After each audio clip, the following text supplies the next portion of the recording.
And the light is growing brighter now. Oh, yeah. Hey, Sean Master, how are you? It is good to see you.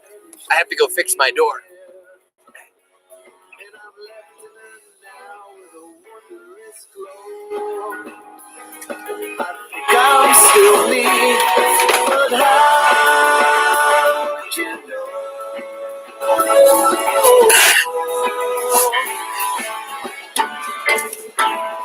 I can see. Oh, Brendan B., you are here.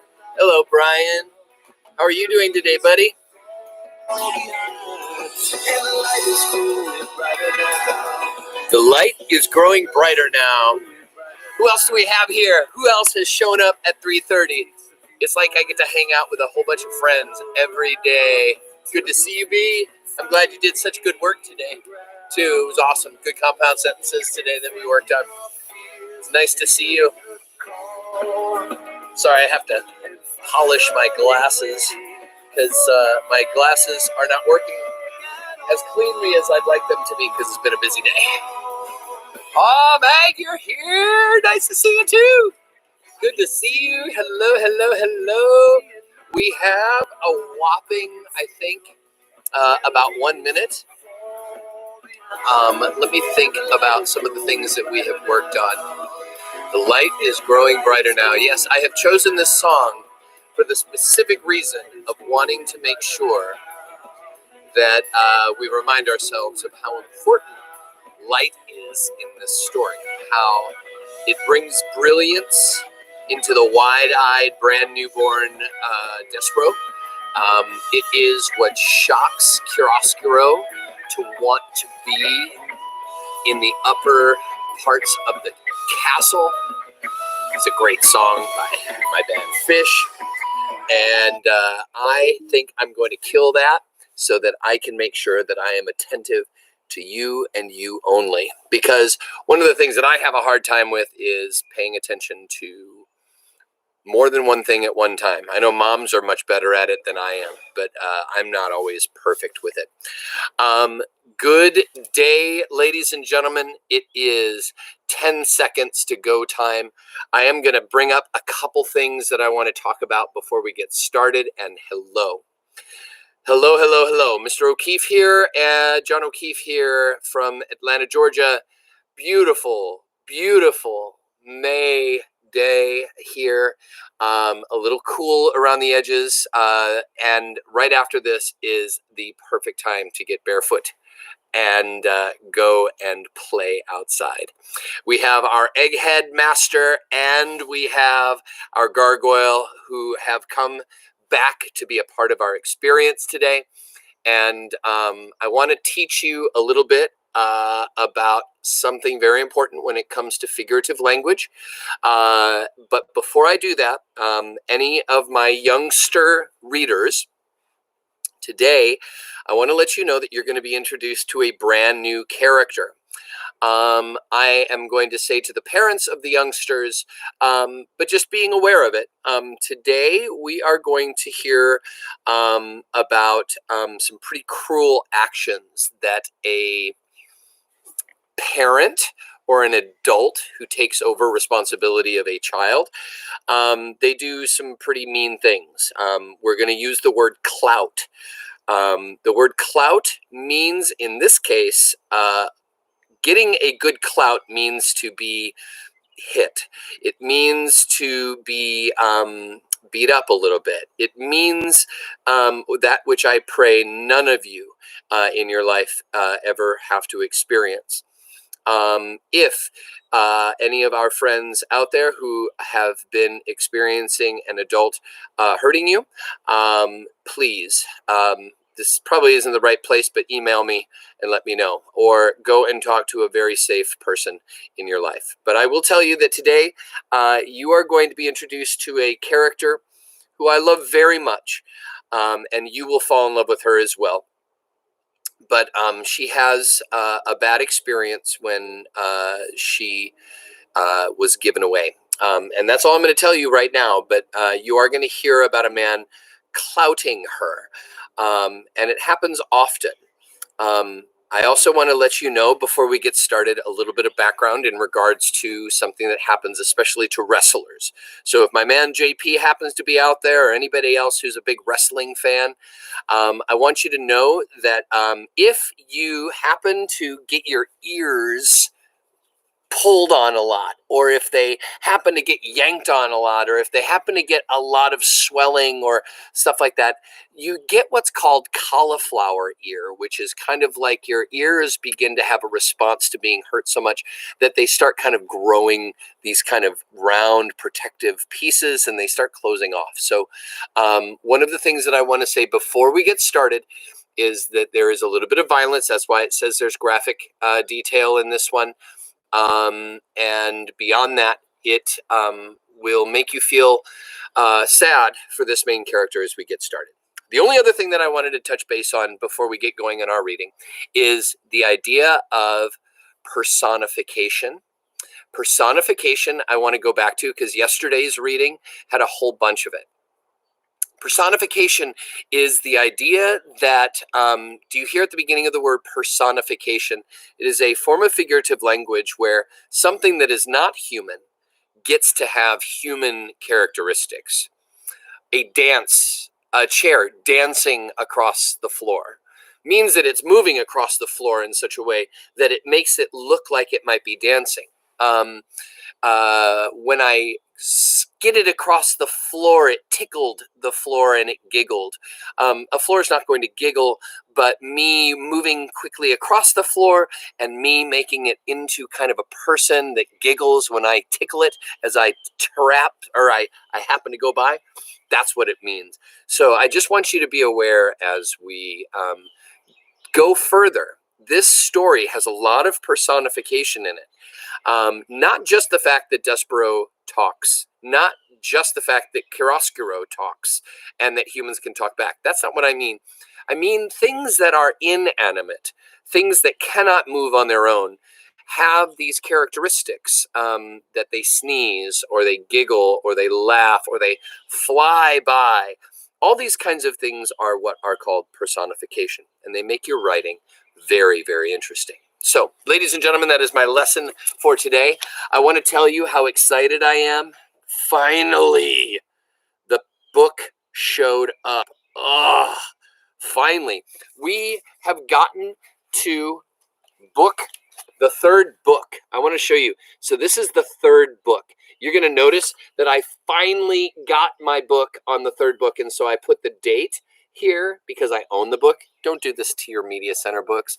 But I wrote my note and I said, finally, we're going to get to read. And I will tell you, there is nothing like having a book in your hand. Yes, I can read it on a computer, but you may notice a different way of me reading when we get this going. So to follow up, Chiaroscuro realizes he can't be up top because he brings sadness. He has killed the queen by going up and looking for light, and was surprised when he gave the queen a heart attack. Because of that, the king decided to make all things illegal that had to do with soup. Why? Because the queen likes soup, duh. And because of that, all of the spoons and all the bowls and all of the utensils and all the kettles, those are all being collected. Yes, other things can be cooked in them. Yes, other things can be eaten in them.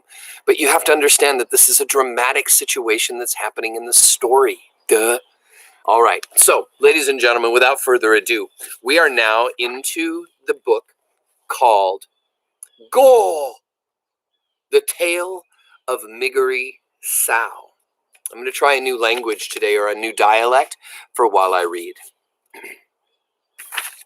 Go!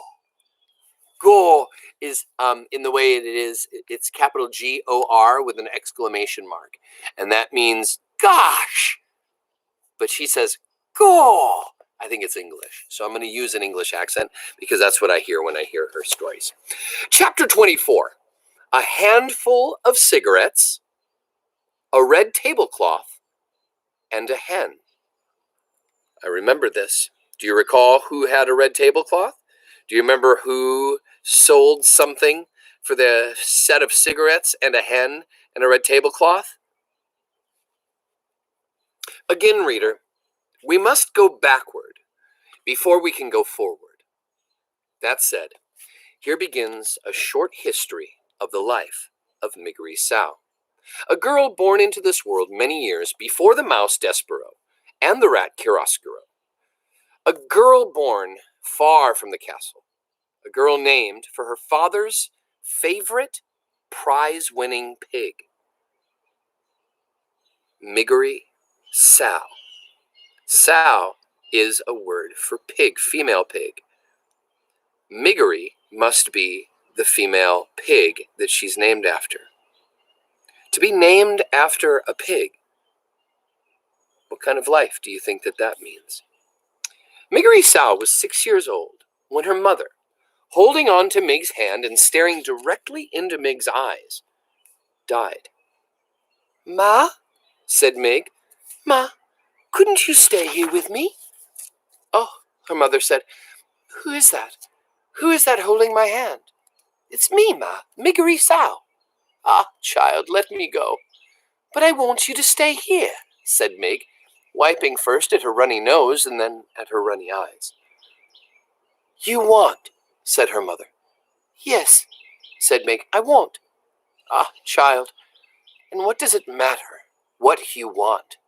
said her mother. She squeezed Meg's hand once, twice, and then she died, leaving Mig alone with her father, who, on a market day in spring soon after his wife's death, sold his daughter into service for a handful of cigarettes, a red tablecloth, and a hen.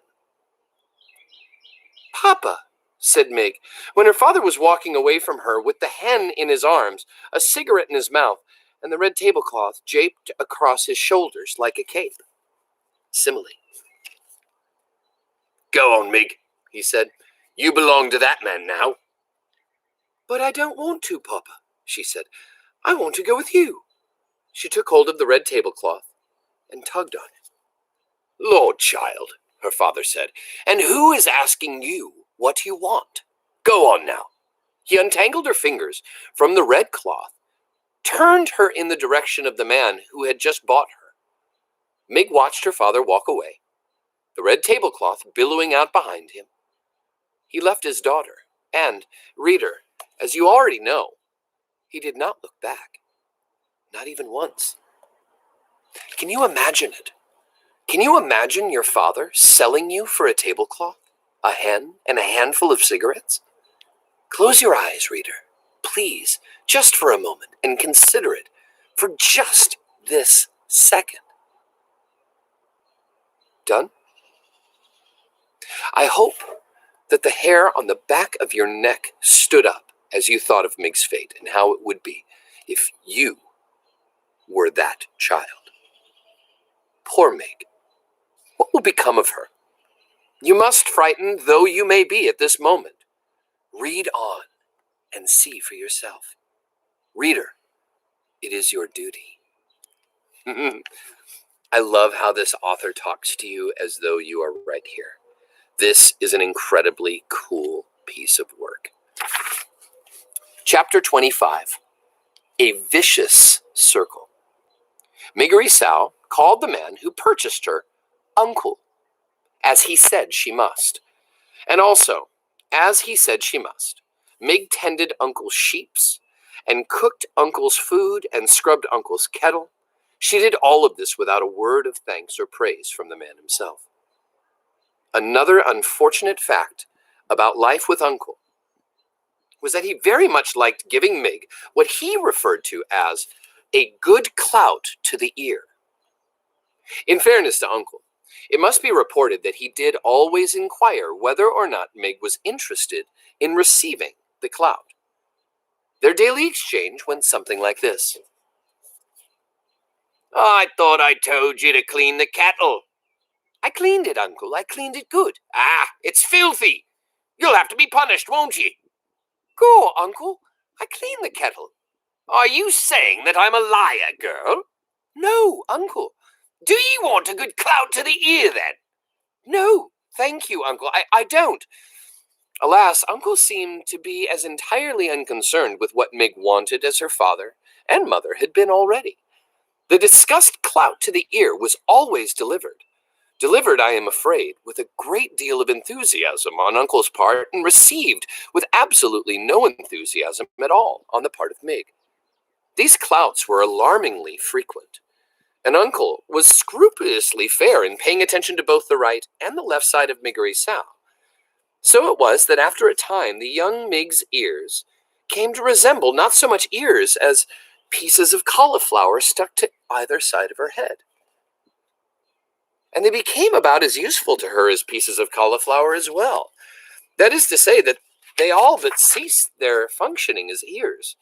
Words for Mig lost their sharp edges, and then they lost their edges altogether and became blurry, blankety things that she had a very great deal of trouble making sense out of what they were saying at all. The less Mig heard, the less she understood. The less she understood, the more things she did wrong. And the more things she did wrong, the more clouts to the ear she received, and the less she heard. This, reader, is what is known as a vicious circle. And Miggory Sow was right in the center of one, which is not, reader, where anyone would ever want to be. But then, as you know, what Miggory Sow wanted had never been much concern to anyone. Chapter 26, Royalty.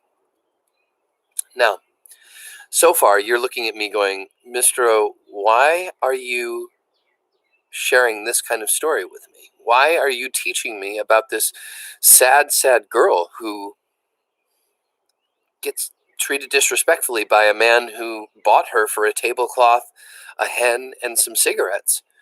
And I will tell you, because she's a very important character. I promise. Listen. Welcome. Hi, Abby McDaniel. It's good to see you too. Hi, gents. Good to see you too. I'm glad. Nice to have you guys here. Chapter 26, Royalty. When Mig turned 7 years old, so a year of her life has gone by. When Mig turned 7 years old, there was no cake, no celebration, no singing, no present, no acknowledgement of her birthday at all, other than Mig saying, Uncle, today I am 7 years old. And Uncle saying in return, Did I ask ye how old you were today? Get out of my face before I give ye a clout to the ear. A few hours after receiving her birthday clout to the ears, Mig was out in the field with Uncle's sheep when she saw something glittering and glowing in the horizon. She thought for a moment that it was the sun, but she turned and saw that the sun was in the west, where it should be, sinking to join the earth. This thing that shone so brightly was something else. Mig stood in the field and shaded her eyes with her left hand and watched the brilliant light draw closer and closer and closer until it revealed itself to be King Philip and his Queen Rosemary and their daughter, the young Princess P.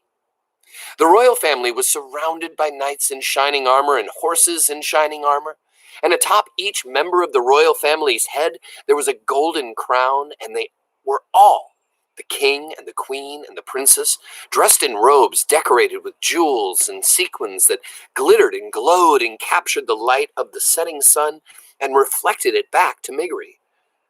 Go! Breathed Mig.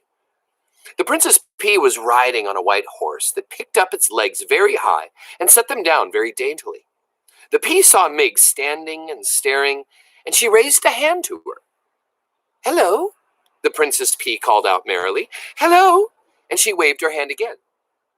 Mig did not wave back.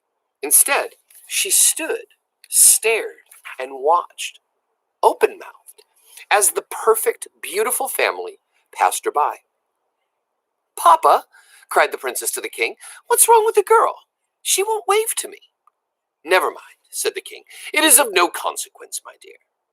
But I am a princess, and I wave to her. She should wave back. Mig, for her part, continued to stare, looking at the royal family that had awakened some deep and slumbering need in her. It was as if a small candle had been lit in her interior, sparked to life by the brilliance of the king and queen and princess. Sparked. What else gets sparked? Light. Have you noticed that light has been in all three of the stories so far? Pay attention to that as you read. Listen for things that seem to come up over and over again. This repetition, the author wants you to pay attention to. For the first time in her very old long life, reader, Mig began to hope. For the first 6 years prior to this, she had no reason to hope. Her mother died. Her father gave her away. Uncle did nothing but make her be a servant. And at this point, seeing the king, queen, and princess, she, for the very first time in her life, hopes. Mig tried to name this strange emotion that she had known before. Hope is like love, ridiculous, wonderful, powerful. She tried to name this strange emotion. She put a hand up to touch one of her aching ears, and she realized that the feeling she was experiencing, the hope blooming inside her, felt exactly the opposite of a very good cloud. She waved to the princess. "Today is my birthday," Mig called out. But the king and queen and the princess were now too far away to hear her. "Today," shouted Mig, "I am 7 years old." Chapter 27. A Wish. That night, in the small, dark hut that she shared with Uncle and the sheep, Mig tried to speak of what she had seen. "Uncle," she said. "Yeah, I saw some human stars today." "How's that?" "I saw them all glittering and glowing, and there was a little princess wearing her own crown and riding on a little white tippy-toed horse." "What are you going on about?" said Uncle. "I saw a king and a queen and a itty-bitty princess," shouted Mig. "So?" shouted Uncle back. "I would like," said Mig shyly. "I wish to be one of them princesses." "Ha!" laughed Uncle. "Ha! An ugly, dumb thing like you. You ain't even worth the enormous lot I paid for you. Don't I wish every night I had back that good hen and that red tablecloth in place of you?" He did not wait for Mig to guess the answer to this question. "I do," he said. "I wish it every night. That tablecloth was the color of blood. That hen could lay eggs like nobody's business." "I want to be a princess," said Mig. "I want to wear a crown." "A crown?" Uncle laughed. "She wants to wear a crown." He laughed harder. He took the empty kettle and put it atop his head. "Look at me," he said. "I'm a king. See my crown. I'm a king just like I always wanted to be. I'm a king because I want to be one." He danced around the hut with the kettle on his head. He laughed until he cried. And then he stopped dancing and took the kettle from his head and looked at Mig and said, "Do ye want a good clout to the ear?" "No, thank you, Uncle," said Mig. But she got one anyway. "Look here," said Uncle after the clout had been delivered. "We will hear no more talk of princesses. Besides, who ever asked you what ye wanted in this world, girl?" The answer to that question, reader, as you well know, was absolutely no one. Chapter 28. To the Castle. Years passed. Let's just repeat that again. You have been in a whopping 3 chapters with Miggory Sal, and I'll bet not a one of you would hope to have the life that she is having. This uncle man is terrible. Do you see why I said that this one has some graphic stuff to it? She has been treated so horribly, and at the same time, what do you think of her? She's pretty sweet, isn't she? She just wants somebody to celebrate her birthday. She wants somebody to recognize that she wants to be a princess just like everybody, even Mr. O sometimes.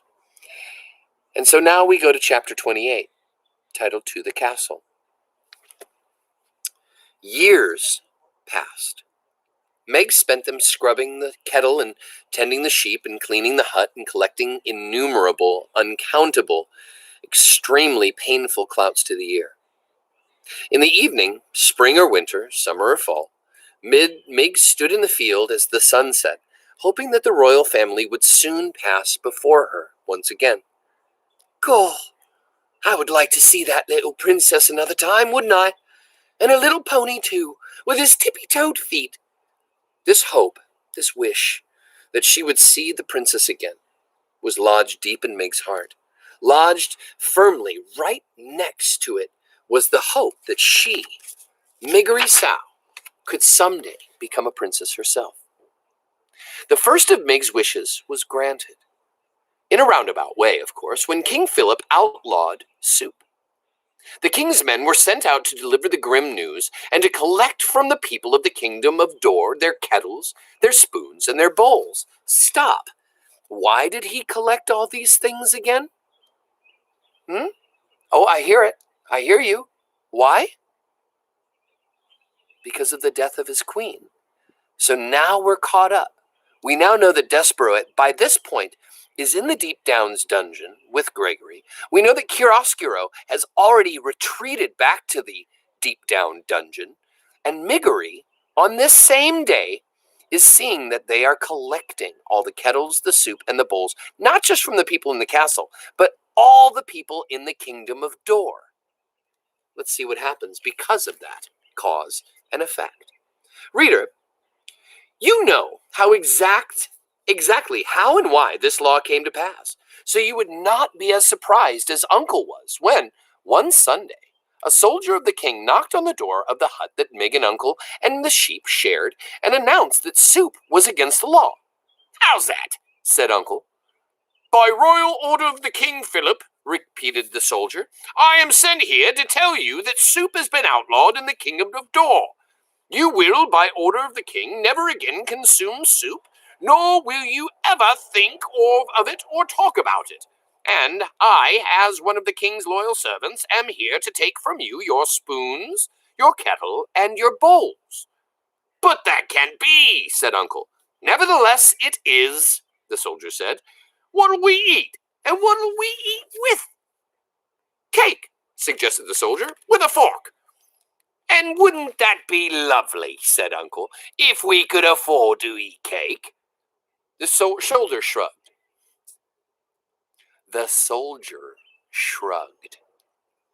"I'm only doing my duty. Please hand over your spoons, your bowls, and your kettle." Uncle grabbed hold of his beard. He let go of his beard and grabbed the hair on his head. "Unbelievable," he shouted. "I suppose next the king will be wanting my sheep and my girl, seeing as those are only possessions I have left." "Do you own a girl?" said the soldier. "I do," said Uncle. "A worthless one, but still she's mine." "Ah," said the soldier, "that, I am afraid, is against the law, too. No human may own another in the kingdom of Dor." "But I paid for her fair and square with a good laying hen and a handful of cigarettes and a blood-red tablecloth." "No matter," said the soldier. "It is against the law to own another person. Now, you will hand over to me, if you please, your spoons, your bowls, your kettle, and your girl. Or if you choose not to hand over these things, then you will come with me to be imprisoned in the castle dungeon. Which will it be, sir?" And that is how Miggory Sow came to be sitting in a wagon full of soup-related items next to a soldier of the king. "Do you have parents?" said the soldier. "I will return you to them." "Eh?" "A ma," shouted the soldier.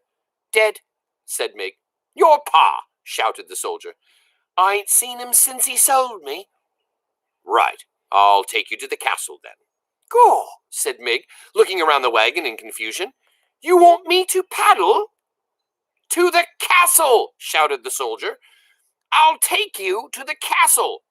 "The castle? Where the itty-bitty princess lives?" "That's right." "Gaw," said Mig. "I aim to be a princess too someday." "That's a fine dream," said the soldier. He clucked to the horse and tapped the reins, and they took off. "I'm happy to be going," said Mig, putting a hand up and gently touching one of her cauliflower ears. "Might just as well be happy, seeing as it doesn't make any difference to anyone but you if you are or not," said the soldier. "We will take you to the castle, and they will set you up fine. You no longer will be a slave. You will be a paid servant." "Eh?" said Mig. "A servant," shouted the soldier, "not a slave." Do you find that to be a little bit weird? Isn't a servant and a slave kind of close?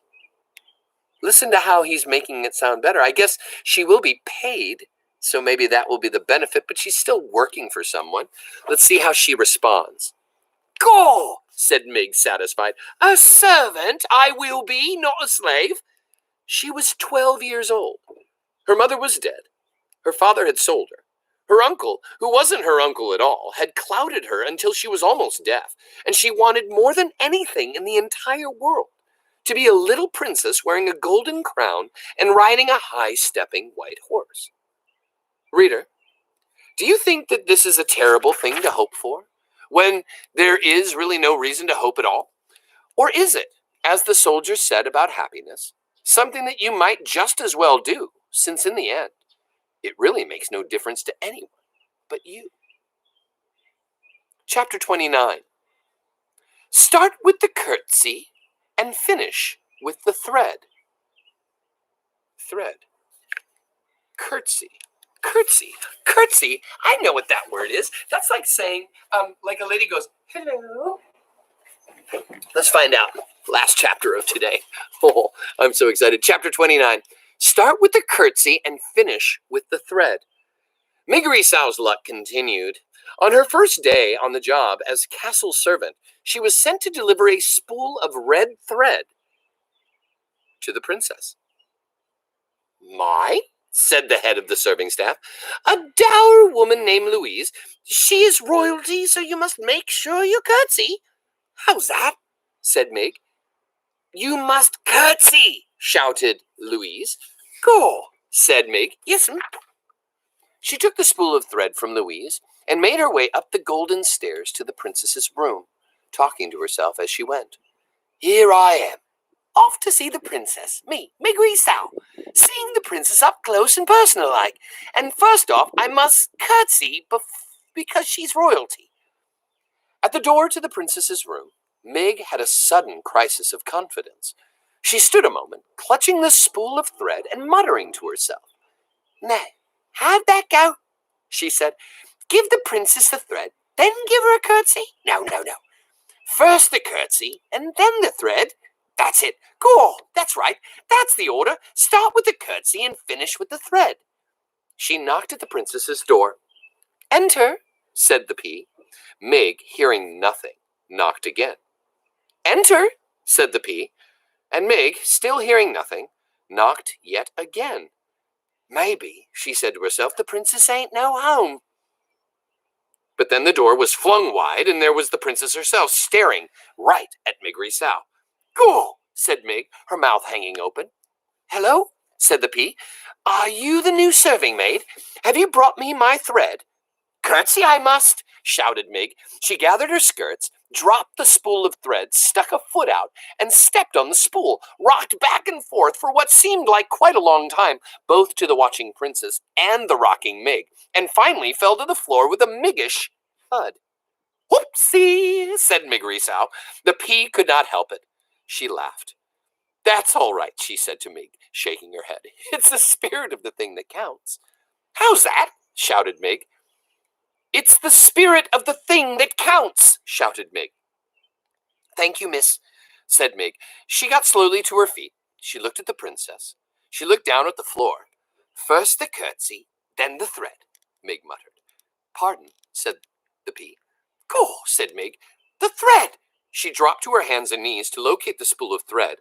When she found it, she stood back up and offered it to Pea. "I brought you your thread, didn't I?"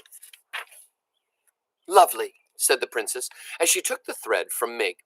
"Thank you so much. I can't seem to hold on to a spool of red thread. Every one I have disappears somehow." You know how they disappear. I know how they disappear.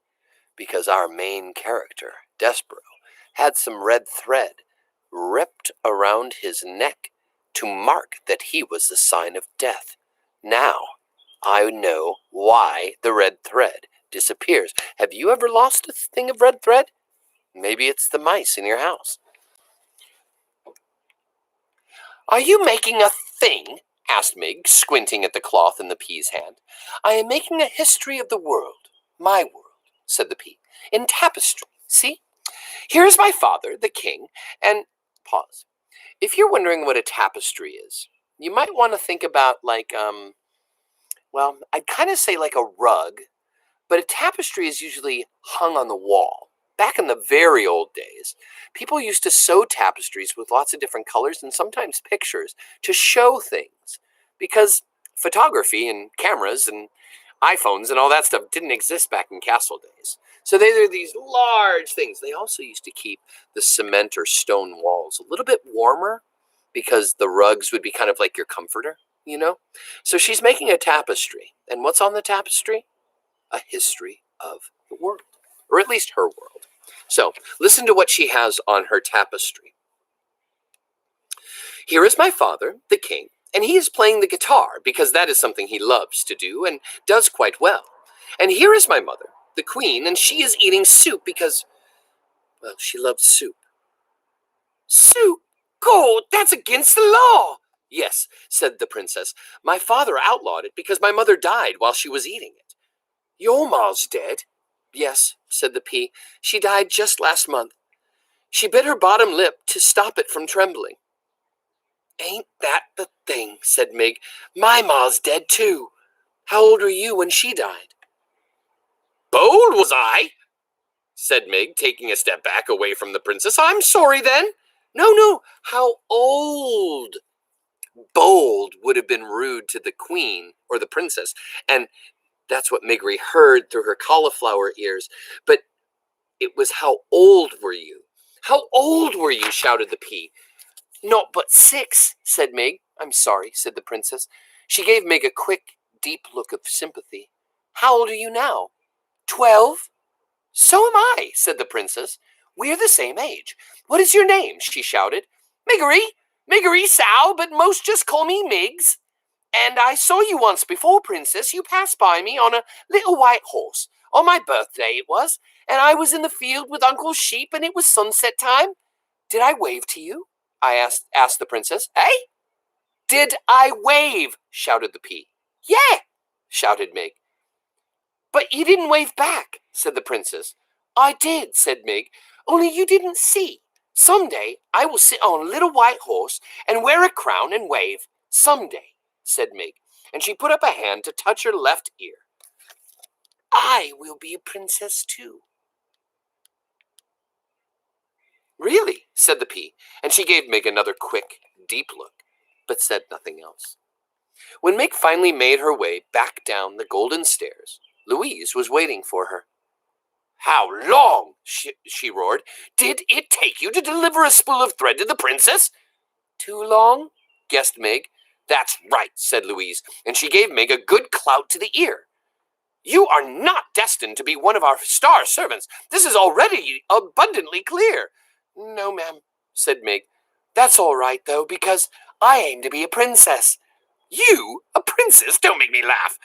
This, reader, was a little joke on Louise's part. But as she was not a person who laughed, ever, not even at a notion as ridiculous as Miggory Sow becoming a princess. Ladies and gentlemen, it has been 38 minutes, and what I'm going to do is I just want to see how long this book, this is a long one, so we're going to save it for tomorrow. So, what we're going to say is today was kind of a setup day, and I want to teach you a little bit about setup days. I'm going to say, Sean Brown, I love that you say gore like that. That is awesome. Okay, so this is what I'm going to say. I think Sean's saying that he wishes I would read some more. But what I want to share to some of my readers is this. Many of you are incredibly good readers. But you know, sometimes when you read for 30 minutes, nothing overly exciting happens because it's setting you up for something that will happen later. Sometimes you'll have what I would have considered boring days of reading. Some people might be saying that today was kind of a boring day of reading because, one, you heard nothing about anything really good or action-packed except for the fact that Miggory Sow has had a terrible life up until this point. But you have learned some very important things. And I want you to think about those important things.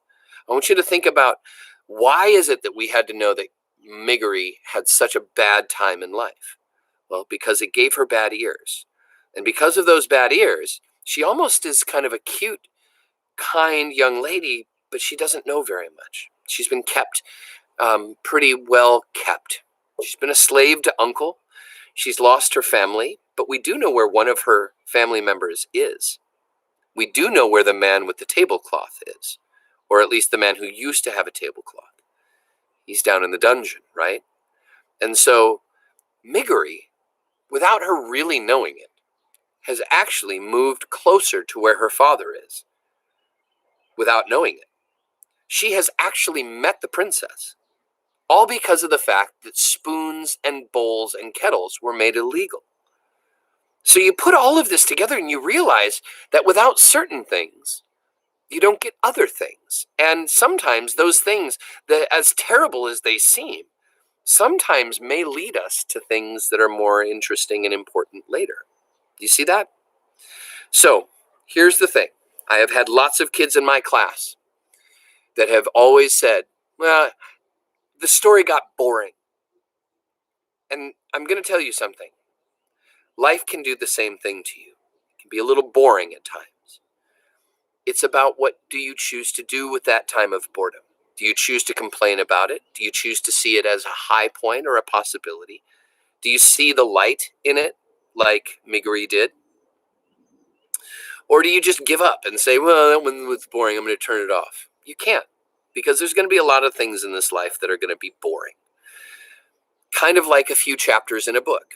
I find these to be sad parts. It's not as exciting as getting thrown into a dungeon. It's not as exciting as killing a queen like they have been in the last few days. But the reality is that at this point, we have Miggory moving closer to her father that she doesn't even know, that who has already admitted how regretful he is about losing her, that he's learned his lesson.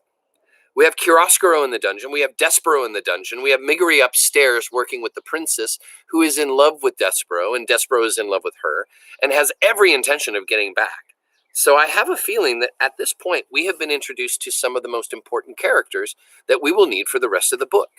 And let me just make sure that you see this, like I always like to do. This is where we are in the book.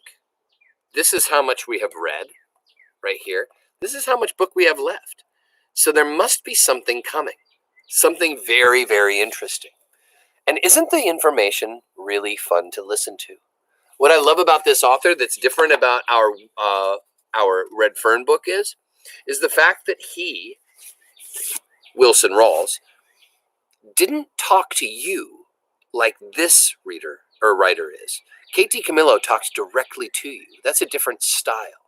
So, without further ado, ladies and gentlemen, what I'm going to share with you is thank you so much for participating.